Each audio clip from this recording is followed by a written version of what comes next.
ഒന്നും രണ്ടൊന്നും അല്ല കേട്ടോ, 14 മണിക്കൂർ നീണ്ടു നിന്നിട്ടുള്ള ചർച്ച. ആ 14 മണിക്കൂർ രാത്രി, അതായത് പുലർച്ചെ വരെ ഉറക്കമൊഴിഞ്ഞിട്ട്, ഇപ്പം നമ്മൾ വീഡിയോ ചെയ്യുമ്പോൾ ഏകദേശം 6 മണി ആയിട്ടുണ്ട്. ഇതിൻ്റെ ഒരു മണിക്കൂർ 5 മണി വരെ നീണ്ടു നിന്ന ചർച്ച. ഈ 3 റൗണ്ട് ഓഫ് ചർച്ചയിൽ ഒരു കാര്യങ്ങളും തീരുമാനമാകേണ്ടി വന്നു. നമ്മൾ വിചാരിക്കും എന്തെങ്കിലുമൊക്കെ നടന്നു അല്ലേ. അതായത് രാത്രി ഉറക്കമൊഴിഞ്ഞിരുന്നിട്ട് പാകിസ്ഥാനിൽ ഇരുന്നിട്ട് ചർച്ച ചെയ്യുകയാണ് അമേരിക്കയും ഇറാനും കൂടെ, അതും 14 മണിക്കൂർ കണ്ടിന്യൂസ്ലി. ഇറാൻ്റെ പ്രതിനിധികളും അമേരിക്കൻ പ്രതിനിധികളും എല്ലാവരും കൂലങ്കുഷമായിട്ടുള്ള ചർച്ചയായിരുന്നു. ഈ ഒരു ചർച്ചയിലോട്ട് എത്തുന്നത് തന്നെ ഇറാൻ്റെ 2 ആവശ്യങ്ങൾ അമേരിക്ക ഓക്കെ പറഞ്ഞു എന്നുള്ള രീതിയിലാണ്. അതായത് ആദ്യത്തെ ആവശ്യം ഇറാൻ്റെ തടഞ്ഞു വെച്ചിട്ടുള്ള, ഫ്രീസ് ചെയ്ത് വെച്ചിട്ടുള്ള സകല സ്വത്തുക്കളും റിലീസ് ചെയ്യുക എന്നുള്ളത്. അത് ഓക്കെ പറഞ്ഞു എന്നാണ് പറയപ്പെടുന്നത്. രണ്ടാമതായിട്ട് പറഞ്ഞത് ലെബനോനിലോട്ടുള്ള ആക്രമണങ്ങൾ എന്താണെങ്കിലും ഇസ്രായേൽ അത് തടഞ്ഞ് സ്റ്റോപ്പ് ചെയ്തിരിക്കണം, ഇസ്രായേലിനെ അതിൽ നിന്ന് പിന്തിരിപ്പിക്കുക എന്നുള്ളത്. ഈ 2 കാര്യങ്ങളും അക്സെപ്റ്റ് ചെയ്തു എന്നും പറഞ്ഞിട്ടാണ് ചർച്ചയിലോട്ടുള്ള ഒരു സ്റ്റാർട്ടിങ്, അല്ലെങ്കിൽ ചർച്ചയിലോട്ട് ഈ 2 വിഭാഗങ്ങളും എത്തുന്നത്. അങ്ങനെ ചർച്ച തുടങ്ങിയ സമയം മുതൽ ലെബനോനിലോട്ടുള്ള ആക്രമണത്തിന് ഒരു കുറവും ഇസ്രായേൽ വരുത്തിയിട്ടില്ല. അപ്പോൾ തന്നെ ചർച്ച മുന്നോട്ട് പോകുന്നത് എത്രത്തോളം ഒരു റിസൾട്ട് ചർച്ചയിൽ വരും എന്നുള്ള കാര്യത്തിൽ ഒരു തീരുമാനം എല്ലാവർക്കും ഉണ്ടായിട്ടുണ്ട്. പറഞ്ഞതുപോലെ തന്നെ ഈ 14 മണിക്കൂറിൽ 3 റൗണ്ടുകളായിട്ട് ഇരുന്ന് ചർച്ച ചെയ്യുകയാണ് ഈ 3 ഗ്രൂപ്പും, അതായത് പാകിസ്ഥാൻ ഇടനില വെച്ചിട്ട്. എന്നിട്ട് ഈ മുന്നോട്ട് വെച്ചിട്ടുള്ള ഒരു കാര്യങ്ങളും പാലിക്കാൻ അമേരിക്കക്ക് പറ്റിയിട്ടില്ല. എല്ലാ കാര്യങ്ങളും ചെയ്യുമെന്ന് പറഞ്ഞിട്ട് തുടങ്ങിയ ചർച്ചയിൽ ഒരു കാര്യങ്ങളും ചെയ്യാൻ പറ്റാത്ത രീതിയിലോട്ടുള്ള ഒരു പര്യവസാനം. ഇനി അതിൻ്റെ നെക്സ്റ്റ് റിസൾട്ട് എന്താ? ഇന്ന് അതായത് ഉറങ്ങണ്ടേ കുറേ ആളുകൾ, അതുകൊണ്ട് ഇന്നേക്ക് ചർച്ചയുടെ 4ാമത്തെ റൗണ്ട് മാറ്റി വെച്ചിട്ടുണ്ട്. ഏറ്റവും ക്രൂഷ്യലായിട്ട് നടക്കുമെന്ന് പറയുന്ന 4ാമത്തെ റൗണ്ട്. ഇത്രയും സമയമായിട്ട് ഈ ഒരു ചർച്ചയിൽ കടും ഭാഷയിൽ കടുംപിടുത്തം എന്ന് പറയുന്നത് അത് അമേരിക്കയുടെ സൈഡിൽ നിന്നാണ്. എല്ലാവരും പറയും ഇറാനാണ് കടുംപിടുത്തം പിടിക്കുന്നത്, അല്ലെങ്കിൽ ഇറാൻ എന്തിനാണ് കുറച്ചൊക്കെ വിട്ടുവീഴ്ച ചെയ്തുകൂടെ? വിട്ടുവീഴ്ച ചെയ്യേണ്ട കാര്യമില്ല. 40 വർഷമായിട്ട് വിട്ടുവീഴ്ചയിൽ ജീവിക്കുന്ന ഒരു രാജ്യമാണ് ഇറാൻ. ആ ഇറാൻ ചില കാര്യങ്ങൾ പറഞ്ഞു കഴിഞ്ഞാൽ അത് അമേരിക്ക വിട്ടുവീഴ്ച ചെയ്ത് കഴിഞ്ഞാൽ തന്നെ ഈ ചർച്ച മുന്നോട്ട് പോവുള്ളൂ. അതല്ലാണ്ട് ട്രംപിൻ്റെ ഭ്രാന്ത് പരിപാടികൾക്കും ട്രംപിൻ്റെ കൂട്ടക്കാരുടെ കോമാളികളുടെ കോമാളിത്തരത്തിനും കൂട്ടു നിൽക്കാൻ ഇറാന് ഇനി പറ്റില്ല എന്നുള്ളത് വ്യക്തമായിട്ടുണ്ട് ആദ്യത്തെ 3 റൗണ്ട് ഓഫ് ചർച്ചയിൽ. അപ്പോൾ നമുക്ക് ഇതിനെപ്പറ്റി കുറച്ച് സംസാരിക്കാം. അപ്പം രാവിലെ പുലർച്ചെയായിട്ട് ഈ വീഡിയോ ചെയ്യുന്നത്, ഇതിൻ്റെ ഒരു ആഫ്റ്റർ റിസൾട്ട് എല്ലാം വന്നതിന് ശേഷമാണ് ഈ ഒരു ഇത്. ഞാൻ കുറേ രാത്രി ചെയ്യാമെന്ന് വിചാരിച്ചു, പക്ഷേ ഒരു കൺഫർമേഷൻ വരട്ടെ എന്നുള്ള രീതിയിൽ വെയിറ്റ് ചെയ്തു. പക്ഷേ ഇപ്പോഴാണ് ചെയ്യാൻ പറ്റിയത്. അപ്പോൾ നമുക്കതിൻ്റെ വാർത്തയിലോട്ട് വരാം. 14 മണിക്കൂറാണ് ചർച്ച നീണ്ടുന്നത്. ഈ 14 മണിക്കൂറിൻ്റെ ഇടക്ക് കാട്ടപരാധങ്ങൾ മൊത്തം അമേരിക്ക കാണിക്കുകയും ചെയ്തു. അവന്മാരെ കൊണ്ട് കാണിക്കാൻ പറ്റുന്ന എല്ലാ ചെറ്റത്തരങ്ങളും അമേരിക്കയും കാണിച്ചു, ഇസ്രായേൽ അവിടെ കാണിച്ചുകൊണ്ടിരിക്കുന്നുണ്ട്. അതിലൊന്നും ഒരു കുറവും വന്നിട്ടില്ല. ഇസ്രായേൽ എല്ലാവരും ചൊറിയാൻ പോയിട്ടുണ്ട് ഓൾറെഡി. അതായത് ഈ വരുന്ന ദിവസങ്ങളിൽ ഇന്നാണ് നെതന്യാഹുവിൻ്റെ വിചാരണ തുടങ്ങുന്നത്. അതുകൊണ്ട് തന്നെ ഒരു യുദ്ധമില്ലെങ്കിൽ മറ്റൊരു യുദ്ധം എന്തായാലും അവിടെ ആക്റ്റീവ് ചെയ്ത് വെച്ചിട്ടില്ലെങ്കിൽ തൂക്കിയെടുത്ത് ജയിലിൽ കയറേണ്ടി വരും വിചാരണ കഴിഞ്ഞാൽ എന്നുള്ള ഉറപ്പുള്ളത് കൊണ്ട് തന്നെ ഒരു രീതിയിലുള്ള യുദ്ധം നിർത്തലുകളും, അതിനിപ്പോൾ ഗസയിലോട്ടുള്ളതാണെങ്കിലും ഇപ്പം ലെബനോനിലോട്ടുള്ളതാണെങ്കിലും അടുത്ത് തുർക്കിയെ ചൊറിയാൻ പോയിട്ട് ഈ യുദ്ധങ്ങളൊക്കെ ആക്റ്റീവാക്കി വെക്കുക എന്നുള്ളത് മാത്രമാണ് നെതന്യാഹുവിൻ്റെ ചെകുത്താൻ്റെ മനസ്സിലുള്ളത്. ഈ 14 മണിക്കൂർ നീണ്ട ചർച്ചയിലെ കാര്യങ്ങൾ പറഞ്ഞു കഴിഞ്ഞാൽ അതിൻ്റെ ആഫ്റ്റർ എഫക്റ്റ് പറഞ്ഞ 2ാമത്തെ ദിവസമായിട്ടുള്ള ഇന്നേക്ക് ഈ ചർച്ച മാറ്റിവെക്കുക ചെയ്തിട്ടുള്ളത്. ഇരു വിഭാഗങ്ങളും തങ്ങളുടെ വിദഗ്ധർ തയ്യാറാക്കിയിട്ടുള്ള കരാർ രേഖകൾ, അതായത് എക്സ്പേർട്ട് ടെക്സ്റ്റുകൾ പരസ്പരം കൈമാറിയിട്ടുണ്ട്. അതിലുണ്ട് എന്താണ് ഞങ്ങൾ അനുസരിക്കാൻ പോകുന്നത്, അല്ലെങ്കിൽ എന്താണ് ഞങ്ങളുടെ ഈ ചർച്ചയുടെ ഫലമായിട്ട് ഞങ്ങൾ പറയാനുള്ളതിൻ്റെ ഒരു പൂർണ്ണ രൂപം 2 വിഭാഗങ്ങളും അങ്ങോട്ടും ഇങ്ങോട്ടും ടെക്സ്റ്റുകൾ കൈമാറിയിട്ടുണ്ട്. ഇതൊരു ശുഭ സൂചനയായിട്ട് കരുതുന്നത്. അറ്റ്ലീസ്റ്റ് ഇത്രയെങ്കിലും എത്തിയല്ലോ എന്നുള്ളത് ഒരു നല്ല കാര്യമായിട്ടാണ് ആളുകൾ കരുതുന്നത്. പൊതുവായിട്ടുള്ള ഒരു ചട്ടക്കൂടിൽ ധാരണയായെന്നും ഇനി ഇതിനെ ചെറിയ കാര്യങ്ങളാണ് തീരുമാനിക്കാനുള്ളതും എന്നാണ് ചില ആളുകൾ ഇതിനെ സൂചിപ്പിക്കുന്നത്. അതായത് പൊതുവായിട്ടുള്ള കാര്യങ്ങളൊക്കെ രണ്ടുപേരും ഓക്കെയാണ്, ഇനി ചെറിയ കാര്യങ്ങളുണ്ട്, അതാണ് തീരുമാനിക്കുക, അതിന് വേണ്ടിയിട്ടാണ് ഇത് കൊടുത്തിട്ടുള്ളത് എന്നാണ് പറയപ്പെടുന്നത്. വലിയ അഭിപ്രായ വ്യത്യാസങ്ങൾ നിലനിൽക്കുന്നുണ്ടെങ്കിലും ചർച്ച നടക്കുന്ന അന്തരീക്ഷം, അതായത് ആശാവഹമാണ്, പോസിറ്റീവായിട്ടുള്ള ഒരു ഇതിലാണ് ചർച്ച നടക്കുന്നത് എന്നുള്ളതാണ് ഇതിൻ്റെ അവിടുത്തെ കൂടിയിട്ടുള്ള വൃത്തങ്ങളൊക്കെ പറയുന്നത്. പക്ഷേ അഭിപ്രായ വ്യത്യാസങ്ങൾ നല്ല രീതിയിൽ ഇതിൻ്റെ ഇടയിലുണ്ട്. ഈ അഭിപ്രായ വ്യത്യാസങ്ങൾ എന്തൊക്കെ എന്നുള്ളതാണ് നമുക്ക് നോക്കേണ്ടത്. ഇറാൻ്റെ ആവശ്യങ്ങൾ, അതായത് തങ്ങളുടെ മരവിച്ച ആസ്തികൾ വിട്ടു നൽകുക, ലെബനിലെ വെടിനിർത്തൽ സാധ്യമാക്കുക, ഇതാണ് ഇറാൻ്റെ ഏറ്റവും ബേസിക് ആയിട്ടുള്ള ആവശ്യം. ഇതിൽ അമേരിക്കയുടെ നിലപാട് ഇറാൻ്റെ നാവിക വ്യോമ പ്രതിരോധ സേനകളെ ഏതായാലും ഞങ്ങൾ തകർത്തിട്ടുണ്ട്, തങ്ങൾ യുദ്ധത്തിൽ വിജയിച്ചു കഴിഞ്ഞു എന്നാണ് ട്രംപ് ഇപ്പോഴും എന്ന് പറഞ്ഞുകൊണ്ടിരിക്കുന്നത്. എങ്കിലും ആണവ നിലയങ്ങൾ, ഹോർമോസ് കടലിടുക്കിലെ സുരക്ഷ എന്നിവ അമേരിക്ക ഒരു വിട്ടുവീഴ്ചക്കും തയ്യാറല്ല എന്നാണ് പറയുന്നത്. അതായത് ഹോർമോസ് കടലിടുക്കിലെ നിയന്ത്രണം ഇറാൻ വേണമെന്ന് പറഞ്ഞിട്ടുണ്ട്. ഇറാൻ അതിലൂടെ പോകുന്ന കപ്പലുകൾക്ക് ടാക്സ് പോലെ അതല്ലെങ്കിൽ ഒരു ചുങ്കം പോലത്തെ ഒരു ഇത് ഏർപ്പെടുത്തും. കാരണം അത് ഇറാൻ്റെ പരിധിയിൽ വരുന്ന കപ്പലാണ്. അത് എന്താ പറയുക, അത് അന്താരാഷ്ട്ര സമുദ്രമൊന്നുമല്ല, ഇറാൻ്റെ പരിധിയിൽ വരുന്നതാണ്. ഞങ്ങളത് പിടിക്കും എന്ന് ഇറാൻ വ്യക്തമാക്കിയിട്ടുണ്ട്. അത് ഞങ്ങൾ സമ്മതിക്കില്ല. ഒന്നുകിൽ നമുക്ക് രണ്ടുപേർക്കും കൂടെ പിരിക്കാം. അതായത് അമേരിക്കയ്ക്ക് എല്ലാത്തിലും കൈ വേണമല്ലോ, ലോക ഗുണ്ടയാണ്. ലോക ഗുണ്ടക്ക് നിങ്ങൾ കണ്ടില്ല ഈ മാർക്കറ്റിലൊക്കെ ഗുണ്ടന്മാർ വന്നിട്ട് എല്ലാ സ്ഥലത്തു നിന്നും പണം പിരിച്ചു ആ പരിപാടി. അതുകൊണ്ട് ഈ പരിപാടിക്ക് ഞങ്ങളും കൂടെ കൂടും, ഞങ്ങൾക്കും കൂടെ വേണം പൈസ. ഞങ്ങൾ എവിടെ കിടന്നാലും വേണ്ടില്ല, ഇതിൽ ഞങ്ങൾക്ക് പ്രത്യേകിച്ച് ഇതിലൂടെ ആവശ്യങ്ങളും കാര്യങ്ങളും അല്ലെങ്കിൽ പാസിംഗ് ഒന്നും ഇല്ലെങ്കിലും പൈസ ഞങ്ങൾക്ക് വേണം. അതുകൊണ്ട് ഇത് ഞങ്ങൾ സമ്മതിക്കില്ല.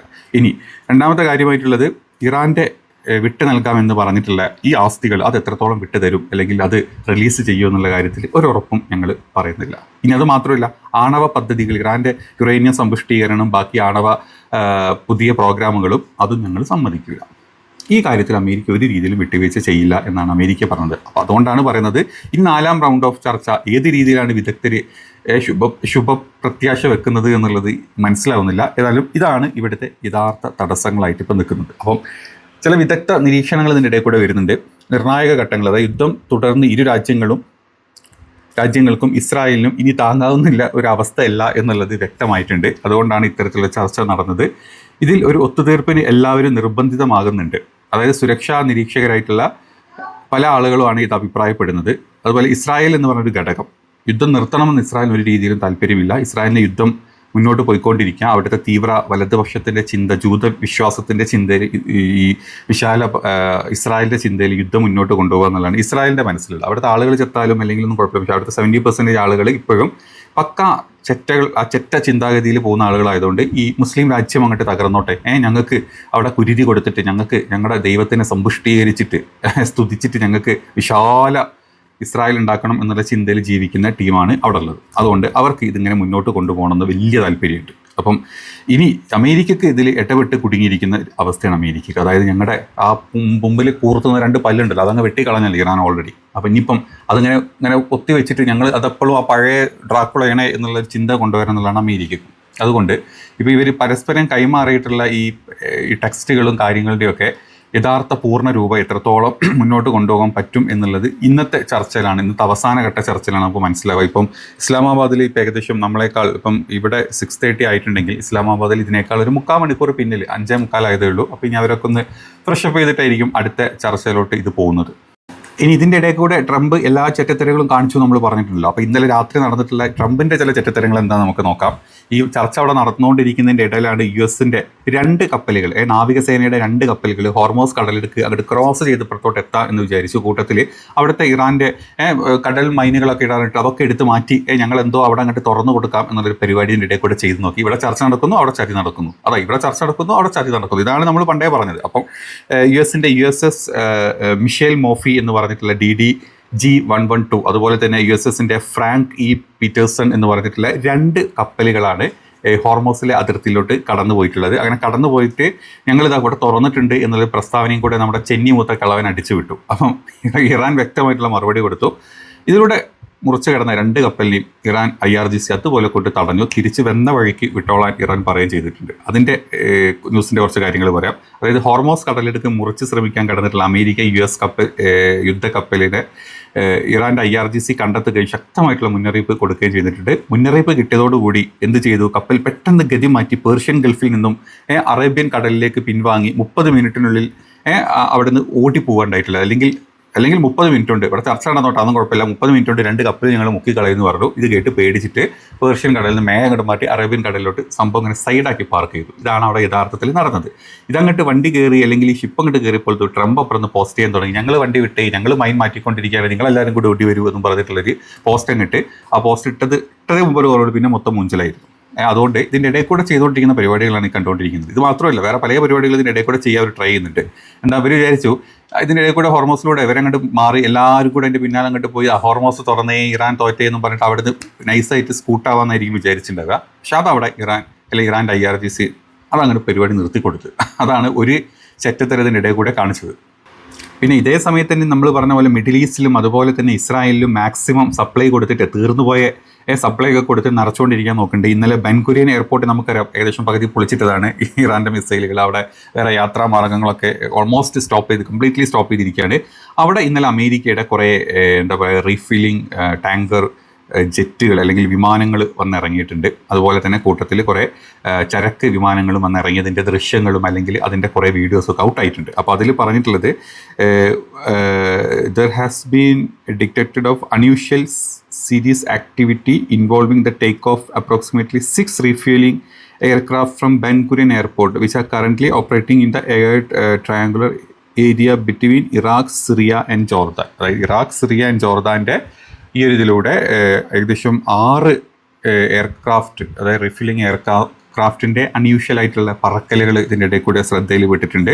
അതായത് ഇതിൻ്റെ ഇടയിൽ ഇവന്മാർ എല്ലാ പരിപാടികളും കാണിക്കുക എന്നുള്ളതാണ് അതിൻ്റെ സത്യം. അതുപോലെ തന്നെ മറ്റൊരു ഇത് വന്നിട്ടുള്ളത് ഇറാൻ്റെ ഇതാണ്. നമ്മൾ ഇന്നലെ രാവിലെ ഇന്നലെ രാവിലെ തന്നെ ഒരു വീഡിയോ ചെയ്തിരുന്നു. ചൈനയുടെ സപ്ലൈ ഇറാനിലോട്ട് നല്ല രീതിയിൽ വന്നിട്ടുണ്ട് എന്നുള്ള രീതിയിൽ. അപ്പം അത് കൺഫേം ചെയ്യുന്ന രീതിയിൽ തന്നെ ഇന്നലെ ചൈനയുടെ ഒരു flight Chinese aircraft have been entered in Iranian എയർസ്പേസിൽ. ഇന്നലെ പറഞ്ഞതൊന്നും റഡാറിൽ തെളിയാത്ത ചില അമേരിക്കൻ ഇൻ്റലിജൻസിൻ്റെ റിപ്പോർട്ടുകളായിരുന്നു നമ്മൾ ഇന്നലത്തെ വീഡിയോയിലിട്ടത്.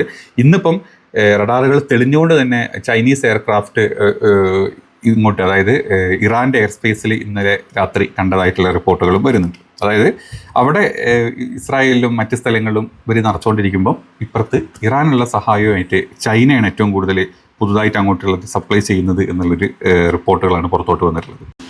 അപ്പോൾ ഇതാണ് ഇന്നലെ 14 മണിക്കൂറായിട്ട് അല്ലെങ്കിൽ 3 റൗണ്ടുകളിലായിട്ട് ഉറക്കൊഴിഞ്ഞിട്ട് ഒരു ഫുൾ രാത്രി നടന്ന ചർച്ചയുടെ ഒരു പൊതുരൂപം.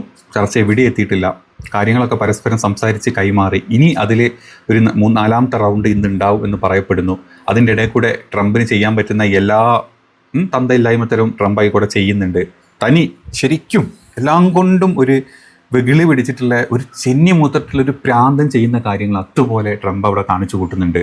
ജനങ്ങളെതിരെയാണ്, ഈ പറഞ്ഞ രാജ്യങ്ങളെതിരെയാണ്. അതൊന്നും എനിക്കൊരു വിഷയമേ അല്ല. എനിക്ക് എൻ്റെ കച്ചവടം നടക്കണം, എനിക്ക് എൻ്റെ ഡീല് നടക്കണം. അതിന് എൻ്റെ കൂട്ടത്തിലുള്ള കുറേ കോമാളി കച്ചവടക്കാരും ഹിങ്കിടികളെയും കൂടെ കൊണ്ട് നടന്നിട്ട് ഈ ലോകത്തിനെ തന്നെ ഒരു വൃത്തികെട്ട അവസ്ഥയിലോട്ട് മൊഡ്യൂൾ ചെയ്തുകൊണ്ടിരിക്കുന്ന ഒരവസ്ഥ. അറ്റ്ലീസ്റ്റ് ഈ തെമ്മാടി കൂട്ടങ്ങൾക്ക് ഇന്നെങ്കിലും ഒരു ബോധം വരുമെന്നുള്ളത് നമുക്ക് കണ്ടു തന്നെ അറിയേണ്ടി വരും. ഇന്നത്തെ ആ അവസാന വട്ട ചർച്ചയിൽ എന്ത് നടക്കും, ഏത് നടക്കും എന്നുള്ളത് നമുക്ക് കണ്ടു തന്നെ അറിയാം. അപ്പോൾ ഇതുപോലത്തെ അപ്ഡേറ്റുകൾ ഉണ്ടെങ്കിൽ ഞാൻ പെട്ടെന്ന് തന്നെ ചെയ്യുന്നതായിരിക്കും. മാക്സിമം ആളുകളുടെ അടുത്തോട്ട് എത്തിക്കുക എന്നുള്ളതാണ്. അപ്പോൾ മാക്സിമം നിങ്ങൾ ഷെയർ ചെയ്യുക, മാക്സിമം സപ്പോർട്ട് ചെയ്യുക. ഈ സബ്സ്ക്രൈബ് ചെയ്യാതെ കാണുന്ന ആളുകൾ അതൊന്ന് ചെയ്തിട്ട് കണ്ട് കൂടുതൽ ആൾക്കാരുടെ അടുത്തോട്ട് ഇത്തരം ന്യൂസുകൾ എത്തിക്കാൻ വേണ്ടിയിട്ട് ട്രൈ ചെയ്യുക. അത് മാത്രമേ ഞാൻ വിചാരിക്കുന്നുള്ളൂ, വേറെ ഒന്നുമല്ല. അപ്പം പുതിയ അപ്ഡേറ്റ് എന്താണെന്നുള്ളത് നോക്കിയിട്ട് നമുക്ക് അടുത്ത ഒരു വീഡിയോയിൽ ചെയ്യാം.